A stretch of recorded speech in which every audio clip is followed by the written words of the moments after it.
It's not fair. I found love and made me say that get back. Hola, ¿qué tal? Bienvenidos a mi canal, mi nombre es Cintia. Hoy vamos a platicar sobre mi top 5 de mis villanos favoritos. Vamos a hacerlo mientras nos tomamos un cafecito porque les cuento que aquí está haciendo muchísimo frío, que estuvo nevando a los alrededores. Entonces, con permisito, les platico que me tagueó el mangatuber Jesus y pues le agradezco, le mando un saludo por tomarme en cuenta. Entonces, pues, ¿qué tal si vamos a platicar sobre los villanos que para mí son los 5 mejores villanos? Vamos. Bueno, entonces en el quinto lugar voy a poner a Envy de Full Metal Alchemist, el homúnculo, que es uno de los antagonistas de esta historia, no el principal, pero sí que llamó mi atención por su personalidad. Este personaje, a diferencia de los demás homúnculos, tiene un odio infundado hacia los humanos de forma muy personal.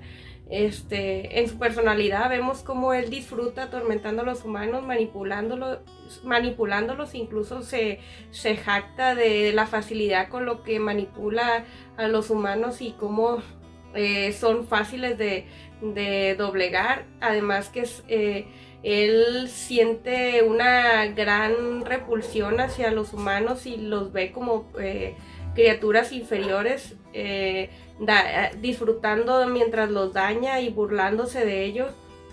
Sin embargo, conforme va pasando la historia, vamos viendo cuáles son los verdaderos sentimientos de este personaje. Envy tiene la capacidad de cambiar de formas. En su forma humana es una apariencia andrógina con ojos color violeta y un poco musculoso. Y en su forma original es una quimera, como si fuera una fusión de un lagarto con 8 patas y el rostro de una bestia parecida a un perro, que en todo su lomo tiene como rostros saliendo atormentados, que son las almas de las personas que se utilizaron para crear su piedra filosofal, que es la raíz de su vida. Entonces, este personaje es el responsable de iniciar la guerra de Ishbal. Todos sabemos que él se transforma en un soldado que al dispararle a un niño inicia toda una ola de situaciones que provocan la guerra. Además que él es el responsable de la muerte de un personaje muy, muy querido, lo cual lleva a Roy Mustang a odiarle por sobremanera e intentar matarlo para vengarse. Y es en el momento más importante, el que más llamó mi atención de este personaje, cuando Roy Mustang está por matarlo y ya pues prácticamente lo tiene en sus manos, cuando hacen recapacitar a Roy y decide no matarlo para no pues caer en todo ese odio y esa maldad. Entonces, al hacerle ver, él intenta manipularlo para que sí caiga en ese sentimiento Mustang. Y entonces Edward le hace ver cómo el verdadero sentimiento que él tiene, que Envy tiene, es una gran envidia hacia los humanos, a su capacidad de reflexionar, de crecer internamente, a su libre albedrío. Entonces él siente una gran impotencia, incluso se siente humillado, subajado, lo lleva a una forma física impotente, que aquí se los voy a poner en una imagen, y cómo lo vemos sufrir. Y el hecho de haber visto esa escena, que se me hizo impactante, de ver a un personaje que odias durante toda la serie, que es un desgraciado, y en ese momento sientes empatía al verlo sufrir mientras está muriendo. No sé, es un sufrimiento de impotencia de ver a una persona cuando ya no puede más y no puede en sí, y decide suicidarse y se destruye a sí mismo este personaje. Entonces, ante toda esa situación, que a mí se me hizo una muy buena escena, yo por eso decido ponerlo en el quinto lugar. Envy de Full Metal Alchemist. En el cuarto lugar voy a poner a un personaje de esta historia, que es Tokyo Babylon de las Clam, que es Seishiro Sakura Tsukamori, que es este personaje que vemos aquí, el más alto. Este personaje, aparte de que es hermosísimo y muy cautivador, que esa es una de las razones de que sea uno de mis villanos favoritos. Este personaje inicialmente lo vemos como un personaje dulce, gentil, bueno, incluso se presenta en la historia como un veterinario amante de los animales, y es una persona extremadamente cuidadosa que entabla una hermosa amistad con estos dos personajes que son gemelos, que son de una familia que se llama Sumeragi. Sin embargo, Seishiro es el líder de la familia Sakura Tsukamori, entonces, que es un clan, que es la contraparte del clan Sumeragi. Este personaje que inicialmente se muestra así como un personaje muy gentil, bueno, del que cualquiera se podría enamorar. Vean nada más, aquí puse algunas, cómo ve su sonrisa ahí, y encantador este personaje. Sin embargo, es un gran manipulador y un gran mentiroso. Después en la serie nos damos cuenta que este personaje es el líder de la familia, del clan de los Sakura Tsuka, y que para lograr ser el líder de la familia tiene que llevar una educación muy estricta y una severo entrenamiento para lograr deshacerse de cualquier sentimiento al asesinar a sus víctimas. Incluso también nos hacen ver cómo para llegar a ser el líder tiene que pues asesinar a su predecesor, que en este caso fue su madre. Aquí podemos ver otras imágenes de él ya con su rostro totalmente, sus expresiones totalmente diferentes, y pues nos damos cuenta cómo en realidad este personaje es incluso un sociópata, cómo no tiene ningún sentimiento al asesinar y ve a las personas solo como objetos. Él en su adolescencia conoce a Sumeragi, a Subaru, y le comenta que si algún día se vuelven a encontrar y Subaru le hace creer que él es algo más que un objeto, que es alguien especial, le perdonará la vida. Pero pues todos sabemos cómo son las historias de Clam, ¿no? Y los finales que tienen estas historias. Entonces pues este personaje, después de que vemos su verdadero rostro, como es un despiadado asesino y inescrupuloso, nos damos cuenta que pues él asesina a su hermana y deja a Subaru con un gran sufrimiento y con un gran dolor, transformando la personalidad a raíz de esto de Subaru, ya que pues había otros sentimientos más ahí. Entonces pues el desenlace de esta historia lo vemos en otra serie, que es en la de X 1999, y vemos otras facetas de este personaje en otros doujinshis, en un doujinshi original que hicieron las Clan, donde ahí sí nos muestran al personaje como nos hubiera gustado que realmente fuera, y un final precioso que nos hubiera gustado ver aquí, pero no es el caso en la historia. Aquí vemos que él es un maldito, lo hace sufrir muchísimo a Subaru, y por eso yo lo pongo en el cuarto lugar. En tercer lugar voy a poner a un personaje que es muy interesante, bastante complejo. Estoy hablando de Griffith de Berserk. Este personaje que pues ya todos lo conocen, en su aspecto tiene una gran belleza, abrumadora belleza, y un agudo intelecto, además de un gran carisma. Y podemos ver en su personalidad que tiene un gran sentido de la ambición y la convicción, y tiene aires de grandeza y de nobleza. Su único objetivo en la vida es la ascensión y llegar a tener su propio reino, lo cual lo lleva a convertirse y a hacer grandes cosas y grandes atrocidades entre ellos. Entonces este personaje, que es el líder de la banda del halcón, quien lleva la paz al reino de Midland, poniéndole fin a la guerra de los 100 años, todo con el objetivo de llegar a tener un título de nobleza. Vemos cómo este personaje ve a los demás como inferiores a él, y cómo llega a ver a todos sus seguidores y amigos y a todas las personas que mueren o que se sacrifican a favor del sueño que él va a cumplir, los llega a ver como herramientas solo para cumplir ese sueño. Incluso llega el punto en que si llega a sentir gran indiferencia hacia la muerte de sus amigos, excepto obviamente el personaje principal, que es Gantz, que es el que vemos aquí. Entonces él se interesa en Gantz desde que lo conoce, batiéndose a duelo, exigiéndole que si él gana se quede a su lado, y así es, ya que tiene una gran habilidad como espadachín. Entonces él gana el duelo y Gantz se queda a su lado, y solo por él vemos como él pues arriesga la vida incluso, y pierde la compostura. Incluso él llega a mencionar que solo Gantz lo hizo sofocar su ambición y olvidarse de sus sueños, solo él.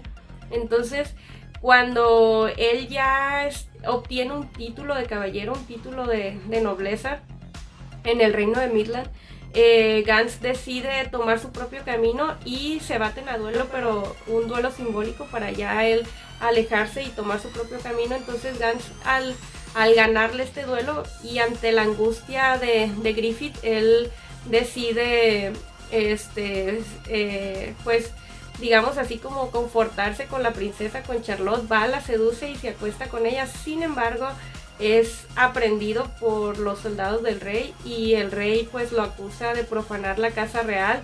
Pues todos sabemos que el rey tenía unas muy malas intenciones con la princesa. Entonces he aquí como vemos la caída de este gran personaje, de un personaje que cada vez que aparecía resplandecía, y podías ver toda su grandeza y como toda su ambición. Un personaje maravilloso, y en este momento pues él es sometido a un año de una gran cantidad de métodos de tortura, desde linguación, ruptura de tendones, desollamientos, ni se diga una tortura psicológica, ya que pues durante toda la tortura se le hacía ver cómo su sueño moría en ese lugar, y lo único que lo mantenía con vida eran los sueños, los recuerdos de su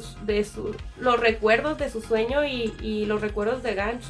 Y entre esos momentos también tenía visiones demoníacas donde se referían a él como el bendito dios del anhelo. Entonces un año después de durar siendo torturado, Gantz y Casca, con ayuda de Charlotte, la princesa, logran rescatarlo. Es impactante, sobre todo porque todos sabemos la crudeza de esta historia, de cómo vemos al personaje totalmente subajado a nada. Vemos a un personaje deteriorado en deplorables condiciones físicas y mentales, y es aquí, de hecho les voy a mostrar algunas escenas. No puedo mostrar mucho porque ya saben que este manga es muy fuerte, pero vemos aquí, por ejemplo, en esta escena donde es exhibido ante todos sus seguidores para que vean y pierdan la esperanza del gran hombre, cómo está hecho pedazos ahora. Entonces luego vemos cómo él, al estar en lo más bajo y siendo poseedor del Crimson Berry, pues decide convocar a la mano de Dios para hacerse el quinto miembro de la mano de Dios. Aquí vemos algunas imágenes. Entonces es cuando vemos al personaje ahora sí despertar, y pues ante la incredulidad de Gantz, porque no quiere aceptar que todo ese, para hacerse un miembro de la mano de Dios, pues tiene que hacer un gran sacrificio. Y es aquí cuando vemos unas visiones de Griffith en su conciencia, que son más bien visiones internas en las que él acepta la muerte sobre él de todos esos cadáveres que ha acumulado para llegar al poder, y todos los que le faltan por acumular, y decide sacrificar a todos sus amigos. Entonces vemos como en este momento, al despertar aquí el personaje ya transformado en Femto, él decide sacrificarlos a todos, y vemos una matanza de todo, al provocarse el eclipse, como hay una matanza unilateral de todos los demonios hacia todos sus amigos, como los van matando y masacrando cruentamente a todos, excepto pues a Gantz y a Casca. Aquí podemos verla. Voy a tapar las partes que no se pueden ver, pero vemos una escena brutal, que todos los que han leído el manga pues saben de qué escena hablo, como él toma a Casca y frente a los ojos de Gans, y ante la impotencia él incluso se arranca un brazo y vemos todo ese terror y la frialdad en sus ojos de haber aceptado sacrificar todo por obtener ese poder. Entonces incluso durante el seguimiento del manga vemos como él antes, cuando era líder de la banda del halcón, él vende su cuerpo sin ningún escrúpulo para obtener una gran fortuna. O sea, es una persona que la convicción para la ascensión lo llevaba a hacer cualquier cosa sin medida. Entonces y además contraponiendo a un carisma, a un gran carisma encantador, un hombre hermoso. Entonces pues lo llevaba a ser a un rival muy letal, ¿no? Entonces pues, ¿qué les puedo decir? Por eso yo lo pongo en el tercer lugar, que fue difícil ponerlo en el tercero o en el segundo, pero pues igual todos me gustan, ¿no? Entonces, ¿qué les parece? Y en segundo lugar voy a poner a Ryu Asuka, o Satanás, de la serie de Devilman. Este personaje que inicialmente vamos a conocer como un humano. Es un personaje bastante complejo. Como ya sabemos, pues Satanás, nos comentan en esta historia que Dios, al crear la tierra y plantar sus semillas, se fue durante millones de años, y al regresar y ver que muchas criaturas se habían transformado en demonios, él los vio como criaturas imperfectas y decide eliminarlos. Ante este hecho, Satanás decide reprobar este acto y se pone de parte de los demonios y los defiende, haciendo así retroceder a todos los ángeles y las fuerzas de Dios.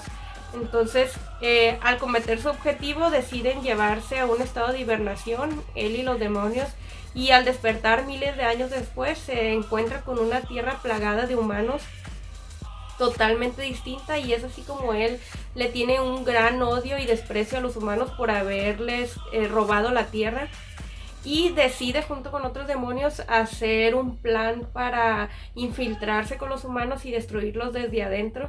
Entonces es que deciden implantarles sus recuerdos de un humano que acaba de fallecer, que es Ryu, y su consciente como Satanás permanece dormido.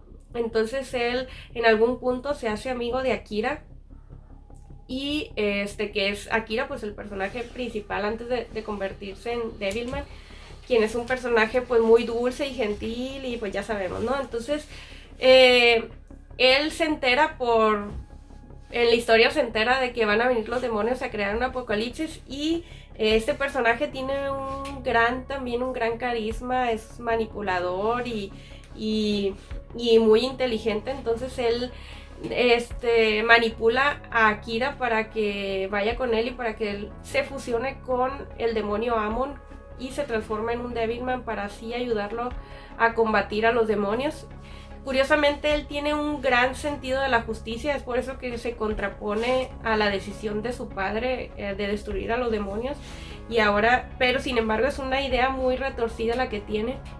Entonces él manipula a Akira para que se transforme en Devilman. Incluso en algún punto de la serie él también intenta transformarse en un Devilman. Sin embargo, pues no se puede transformar porque pues él es Satanás, y al despertar su conciencia como Satanás, pues se hace como una fusión entre sus dos conciencias, la de Satanás y la de Satanás, y la de Ryu. Y entonces él lleva a pesar de todo, a pesar de los sentimientos, porque tiene sentimientos hacia Akira, sentimientos de amor. Entonces él decide llevar a cabo su cometido y iniciar una guerra para destruir a los humanos. Vemos cómo traiciona a Akira, cómo lo expone ante todo el mundo, publicando el video de donde Akira se está transformando en Devilman, y cómo crea gran pánico y lleva todo eso al caos, destrucción y muertes, matanzas. Y él a final de cuentas pues logra destruir a los humanos, y al ver todas las muertes de los seres queridos que causó, Akira pues se va hacia él y a destruirlo, y ambos luchan. Sin embargo, pues es vencido por Satanás, y al final vemos a este personaje que sufre o que tiene una epifanía muy curiosa, como él se da cuenta que hizo lo mismo que tanto reprobó de su padre, que juzgó a los demonios, y él también juzgó a los humanos de la misma forma y hizo lo mismo que hizo su padre, tratar de destruirlos, pero él sí destruye a los humanos.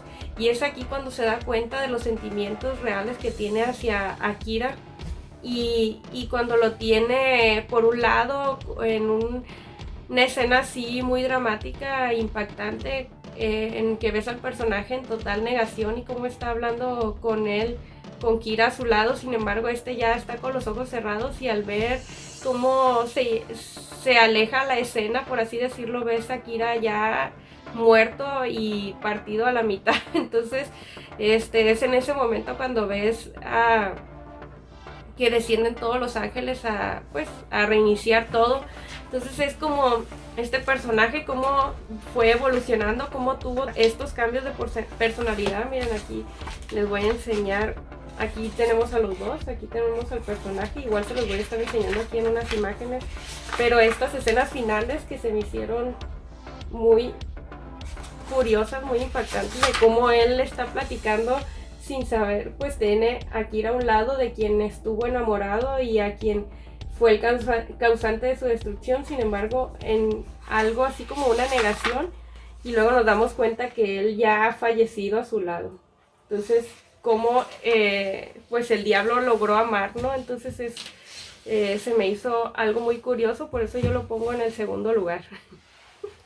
Y pues en el primer lugar voy a poner a un personaje que no sé si sea válido ponerlo como villano, pero bueno, así lo he visto yo, y espero que no cause el disgusto de algunas personas, porque he sabido que hay un gran movimiento en contra y a favor de esta serie. Estoy hablando de Shingeki no Kyojin, y el personaje que voy a poner en primer lugar es a Eren Yeager. ¿Por qué? Bueno, yo sé que es el protagonista de esta historia, pero yo soy de las personas, ya lo había comentado antes, que no me gustaba del todo la historia. La verdad, no me gustaba para nada. Vi la historia porque mi esposo me obligaba a ver cada capítulo. A veces le ponía atención y otras veces no. Otras veces me enganchaba y duraba varios capítulos así. De repente otra vez perdí el interés, sentía que la historia no tenía ni pies ni cabeza. Sin embargo, en esta última temporada mi interés empezó más por el anime que por el manga. Vi primero que todo el cambio de animación, que mucha gente ha criticado horriblemente las escenas digitales, pero yo siento que esos altibajos que tienen no repercuten en lo buena que ha estado la historia y la animación.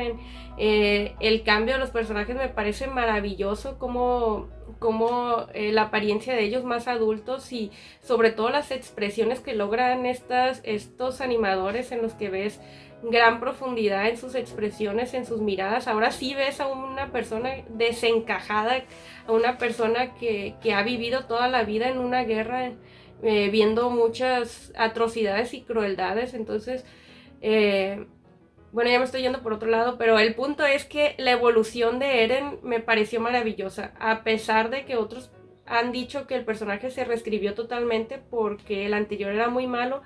Yo, en mi humilde opinión, siento que este personaje fue escrito desde un inicio para ser para terminar en lo que es ahora. Es decir, yo siento que es como si, en vez de ver la evolución de un personaje, de un héroe en el que lo ves iniciar desde abajo, aprender, madurar y hacerse más fuerte, aquí vemos a la evolución de un villano, ¿no? De cómo lo ves siendo una persona buena, que tenía un gran amor hacia sus seres queridos y que siempre quiso protegerlos, y al darse cuenta de cómo van evolucionando las cosas y la impotencia que tiene al no lograrlo, él decide y toma la decisión de llevar a cabo ese cometido a costa de cualquier cosa.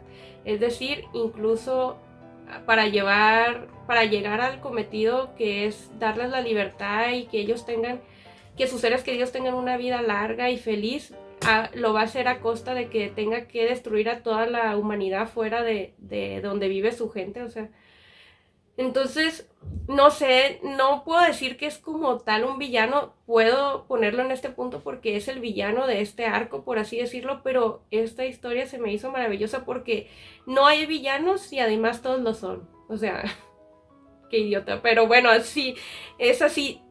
Me refiero a que los villanos van a ser dependiendo del punto de vista donde te estén contando la historia. Durante todos los primeros arcos vemos que los villanos son los titanes, luego vemos que son los humanos de Marley y luego en este arco vemos, para este arco vemos que ahora los de Paradis son los villanos porque ellos son los que hicieron una masacre y llevaron la guerra a la gente de Marley. Entonces es una guerra simplemente donde no hay un bueno y un malo, sino que todo depende de dónde se cuente la historia. Y este personaje evolucionó hacia una persona que se endureció, que se forjó de todo el sufrimiento y de perder a tantos seres queridos y ahora ya no está dispuesto a hacerlo, ahora quiere por sobre cualquier cosa hacer que la gente que él quiere viva feliz y sobreviva y tenga un futuro y para eso va a hacerlo a costa de todo.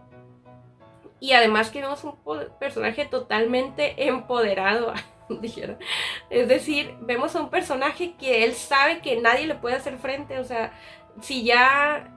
Lo que pasa es que he leído el manga y el anime, a veces no sé qué pasa en una cosa, en otra, pero si ya, espero no decir algo que no sepan, pero como ya sabemos que él puede irse a la conciencia de todos los titanes futuros y pasados, él ya sabe todo lo que va a pasar, entonces no hay nadie que pueda sorprenderlo, no hay nadie que pueda más que él, sabe que tiene el mayor poder y se ve eso en su cara, ahora sí, la seguridad que tiene y además pues yo ya leí el último capítulo del manga y está muy triste la verdad porque además de que vemos en la historia cómo él con tal frialdad está haciendo todas esas atrocidades, matando indiscriminadamente a toda la gente que está fuera de los que él quiere proteger, pero también vemos cómo sufre por eso y sabe que si no lo hace, ese círculo vicioso en el que están metidos, toda esa era de los titanes nunca va a acabar. Entonces pues también obviamente en esa parte pues él quiere, es un genocida, o sea, quiere matar a toda esa gente con en su mente pues el bien mayor de acabar con todo ese sufrimiento y que en el futuro ya no exista. Entonces no sabemos cuál va a ser el final, pero sí que en este momento él es el gran villano de este arco. Y pues no quisiera, ojalá ya hayan leído el último capítulo del manga donde vemos pues obviamente el gran amor que le tiene a Mikasa y como en el último capítulo en el último episodio del anime vimos todas las cosas que le dice a Mikasa, pues en el manga es mucho más intenso, pero todo eso es un trasfondo de un gran amor que siente hacia ella. Entonces no sé, se me hizo un personaje muy complicado, es como si viéramos la película de Darth Vader, ahora en este personaje vemos cómo durante toda la historia nos hicieron creer que veíamos la historia del héroe cuando en realidad estábamos viendo la historia del gran villano. Entonces me recuerda mucho a cuando Punisher le dice a Daredevil en la serie que estaba a un mal día de convertirse en él, y siento que este personaje así es una buena persona, es un buen hombre que quería proteger a los suyos y ante todo lo que ocurre pues él decide hacerlo a costa de todo y se va de la forma más drástica, ¿no? Entonces claro que es un muy grande trasfondo que tienen. Yo siento que no alcanzo a analizar todo lo que pasa en esta obra, entonces solo por eso yo lo voy a poner en mi primer lugar, siendo mi villano favorito. La verdad ahora se ha vuelto uno de mis personajes favoritos y no tengo ningún manga aquí, pero ¿qué creen? Que ya me pedí por fin ya pedí toda la colección, pues hasta el número que va ahorita, que es el 31 o 32 del manga, lo pedí a Casa del Libro España, de la editorial Norma. Entonces pues espero, lo acabo de pedir hace un día, dos, entonces pues vamos a esperar un buen ratito, ¿no? Un 15 días a 20 quizá para que lleguen. Y en cuanto me lleguen con mucha emoción se los voy a enseñar. Pues, ¿qué les parece? Esta ha sido mi top 5 de algunos de mis villanos favoritos. He de decir que tengo muchos villanos que me gustan mucho. No sé, Sailor Moon, Black Lady me gusta mucho. Me gusta mucho Freezer, porque fue el que... La primera batalla que vi de Dragon Ball fue de Freezer y Goku, y fue donde me enganché, y me recuerdo los días en que estaba con mi papá viendo en mi casa cada capítulo, esperándolo. Entonces hay muchos villanos que me gustan mucho, entonces, pero pues fue los que decidí poner en el top 5. Entonces espero que lo hayan disfrutado. Yo aquí sigo disfrutando también con este hobby que es leer manga, y solo les digo que ustedes también sigan leyendo manga. Bye. Your friends all say it's fine.